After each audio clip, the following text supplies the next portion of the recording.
I like to think all of us have had something fall and just we go like that and we catch it. We don't know how we even did it. The reason you did that is because your subconscious, out of the corner of your eye, saw something, made a calculation and did it, which is significantly faster than you trying to actually make the calculation yourself. What I find in martial arts is a huge problem is people refuse to give up control.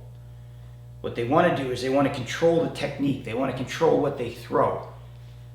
It's not fast enough. Your conscious can never make the calculations faster than your subconscious.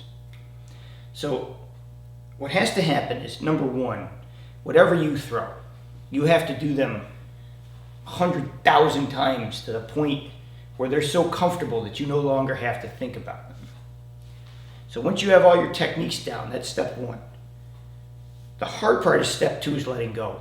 Because when people learn all these techniques, they then want to control them and they want to throw them, instead of letting their mind make the calculation and do it itself.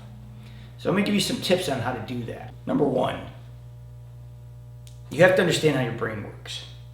If you stare at something, that's where your attention goes. It's never good to stare at a target, number one, because they know it's coming. But number two, your brain fixates on it and then tries to do it, and you try to do it consciously. As you get better, your best option is to have peripheral vision, right? The best fighters I've ever seen don't look like this. They look like this. Like the vision spreads. Like they look like this, like where their vision spreads and like they can see all the corners.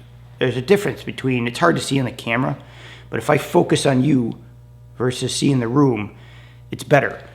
The reason for that is when you're not focused on anything, allows your brain to make its own calculations. So let's say you're hitting a pad. Instead of staring at it, look through it and see the room. And then when you throw, instead of going, okay, I'm going to throw this with power and I'm going to hit it like this way, what you want to do is you want to let your brain relax and make its own calculation. And so what you're doing is you sit here like this, and when you feel, you got to sit, hard to explain, you got to feel like when it wants to jump, it's gonna, without your help. So I'm sitting here, I have a general idea, and it just fires. Not because I tried to aim at it or I tried to hit it. I told my brain I want to do X, and I let it just do it. So you just let it go, okay, good, boom, it jumps. Now, if we're like this, and he picks up the target, instead of me going, okay, he's gonna hit this, what I like to do is I like to just relax, let my brain make the calculation, let it find the angle it likes, and fire.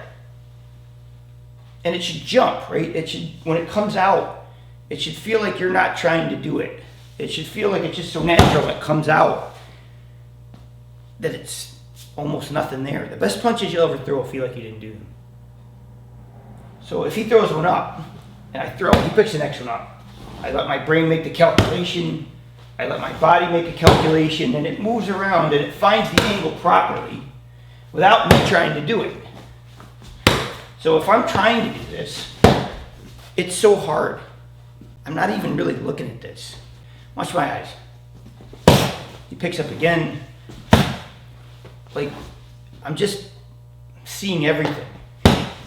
When I used to spar with Shian Reyes, he always used to tell me, he wasn't even with me. He said, I'm on the beach, I'm having a beer, I don't know what you're doing.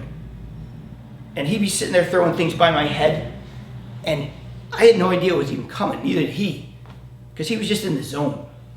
And that's really what you want to do.